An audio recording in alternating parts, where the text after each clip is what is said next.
Je pense qu'il faut que je vous le dise. La façon dont je gère cette chaîne va radicalement changer. Il y a quelques semaines / mois, je vous avais dit que je réserverais le dimanche pour ma série Franglish et Fora et que le reste de la semaine, ce sera pour tous les contenus séculiers qui n'ont donc rien à voir avec la foi. Parce que à cette époque-là, je voulais pas faire peur en fait à toutes les personnes qui tomberaient sur mon contenu bilingue. Hier, j'étais dans ma salle de bain. Je pars un peu en mode confession. Hier, j'étais dans ma salle de bain. Je me sentais pas très à l'aise en gros. Parce que ça faisait quelques semaines, quelques semaines, un petit peu avant ma dernière vidéo que j'ai postée sur la chaîne. Je savais pas trop comment orienter mon contenu parce que c'est une chaîne qui est relativement récente et je veux faire en sorte que tout le monde soit à l'aise, tout le monde ait ce qu'il veut lorsqu'il tombe sur la chaîne. Et je me suis rappelé que cette chaîne, en fait, c'était Dieu qui m'avait dit « Tu enseigneras les langues ». Maintenant, Franglish et Foi est vraiment né parce que j'ai eu la conviction un jour de me procurer une Bible en anglais par rapport à la chaîne. Donc c'est ce que j'ai fait, c'est comme ça que j'ai commencé le premier épisode de Franglish et Foi en février, le 15 février pour être exact. Depuis, je me suis mise à fond dans la musique. Vous avez dû le voir probablement dans l'épisode numéro 6. Je ne compose pas de musique, je ne suis pas compositrice, mais j'écris des chansons en français et en anglais à propos de ma foi, mais pas que. Et je voulais vous les partager parce que je sentais que c'était en accord avec ma chaîne bilingue du coup. Mais quelque part, j'entendais beaucoup les gens parler du fait que oui, il faut pas utiliser l'IA pour tout et n'importe quoi, on sait plus ce qui est vrai, ce qui n'est pas vrai, etc., etc. Moi, j'ai un point de vue. Je suis désolée, je parle peut-être avec un peu avec mon nez parce que j'ai beaucoup d'allergies. J'ai un point de vue qui est assez différent parce que pour moi, c'est comme l'argent en fait. C'est pas l'argent qui pose un problème, c'est pas l'IA qui pose un problème. Je trouve que ça bénéficie à beaucoup de monde, mais le problème, c'est la façon dont les gens utilisent l'argent, la façon dont les gens utilisent l'IA. Est-ce que c'est fait pour bénéficier à des gens? Est-ce que c'est pour tromper les gens, volontairement ou non? Est-ce que c'est foncièrement utilisé pour des fins néfastes? Ou est-ce que c'est pour bénéficier à des gens, c'est pour partager des choses à des gens d'une façon qui n'aurait pas été possible autrement? Personnellement, j'utilise l'IA parce que je ne sais pas composer des chansons. Je sais écrire, l'écriture c'est toute ma vie, j'adore ça. J'ai toujours écrit des poèmes quand j'étais petite, mais je ne savais pas comment les traduire, qu'est-ce que ça donnerait d'un point de vue musical. Donc, ce que j'ai commencé à faire au tout début, c'était retraduire des passages qui m'avaient marqué profondément de la Bible en chanson. Je ne savais pas trop comment écrire à propos de ça. Donc, j'ai pris des choses qui m'ont foncièrement marqué pour essayer de voir ce que ça pourrait donner dans certains genres musicaux. Parce que si vous voulez, moi je me fais beaucoup de films dans ma tête avec l'ambiance, qu'est-ce qui se passe exactement et tout et tout. Et ça m'a bien plu. Petit à petit, je me suis dit, et pourquoi je n'essaierais pas d'écrire quelque chose en anglais d'abord, parce que pour moi c'était plus facile. Et assez rapidement, je me suis retrouvée dans le trou du lapin, dans the rabbit hole. Ce qui veut dire en gros que ça m'a tellement plu que je ne faisais que ça. Pas composer, il faut que j'arrête avec ce mot-là.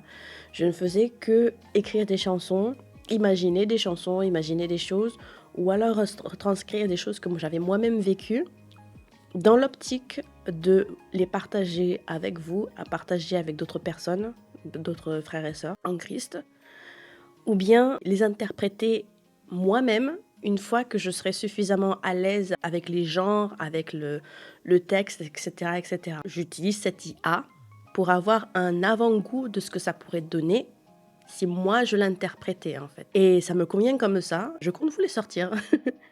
C'est prévu parce que je peux pas garder ça pour moi, je les ai pas créés pour moi uniquement. Certes, ça me fait du bien d'écrire, mais ce que je veux foncièrement derrière, si vous les partagez, que ça puisse vous bénéficier, que ce soit les chansons que j'ai écrites moi, donc originales, même si c'est pas moi qui les interprète pour l'instant, ou celles que j'ai créées à partir des moments de la Bible. Mais pour ça, j'ai besoin de temps et j'ai besoin que vous sachiez en gros, pourquoi est-ce que je fais tout ça, pourquoi est-ce que c'est important et pourquoi j'utilise l'IA. Pour moi, ça me permet d'avoir accès à une partie de la créativité que je n'avais pas avant et de le mettre au service de Dieu parce que d'une part, j'écris dans les 2 langues, en français et en anglais, ce qui fait que vous pouvez en bénéficier peu importe votre niveau. Et de 2, c'est une partie d'un univers musical que je n'ai pas l'habitude d'entendre chez les artistes chrétiens. Je prétends pas de connaître tous les artistes chrétiens anglophones ou francophones, pas du tout. Mais la façon dont je retranscris mes émotions, mes souvenirs ou que j'imagine une histoire me sont propres. Ce que je veux dire, c'est qu'on ne pense pas tous de la même façon. C'est normal en soi. Donc, pourquoi ne pas porter ma pierre à l'édifice et que ça profite à quelqu'un? En tout cas, moi je vous dis ça parce que je compte continuer et l'intégrer de plus en plus sur la chaîne. C'est-à-dire que pour l'instant, les 5 premiers épisodes de Franglish chez Foi ont été sur l'étude bilingue biblique exclusivement. Et pour la 6e, pour les personnes qui l'ont vue, sur la chanson K-pop que j'ai écrite en anglais, c'était ma façon de vous introduire à la musique que je fais. Peut-être que vous vous demandez pourquoi je vous parle de tout ça. Et bien tout simplement parce que ma bannière, pour les personnes qui l'ont vue, vous dit Franglish with Lily, c'est-à-dire le mélange de français et de l'anglais, with Jesus, avec Jésus, always. Toujours avec Jésus. Qu'est-ce que je voulais dire par là? Je voulais dire que le Seigneur est au centre de ma vie. Ses valeurs sont ancrées dans mon cœur, dans la façon dont je me comporte avec les autres, avec ma famille, avec les gens que je ne connais pas. C'est ce que je veux retranscrire dans tous les aspects de ma vie. Et même si je ne suis pas parfaite, parce que je rappelle que être chrétien, ce n'est pas être 100% parfait, parce que c'est pas possible. Nous ne sommes pas Jésus. Mais de rester au maximum possible dans les pas de Jésus. Et c'est pour ça que nous avons besoin de lui. Ce que je crée sur ma chaîne, je veux que ça bénéficie, avec le bilinguisme, aux personnes qui ont besoin d'apprendre les langues et aux personnes qui se sentiraient appelées par le Seigneur, tout simplement, au travers de la musique, au travers de beaucoup de choses.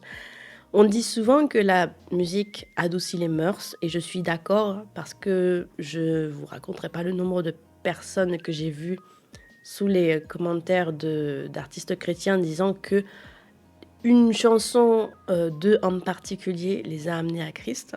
Donc c'est quand même quelque chose qui est extrêmement fort. Et ça est aussi souvent rapporté dans la Bible où on parle souvent de danser, de chanter, d'instruments de musique. Je ne les ai plus en tête, mais ça revient souvent le fait qu'on doit chanter, le fait qu'on doit continuer de louer et d'être dans l'allégresse dans le Seigneur. J'ai essayé de l'utiliser foncièrement pour les séculiers quand j'étais encore dans le monde, mais ça n'a jamais pris et je comprends maintenant pourquoi.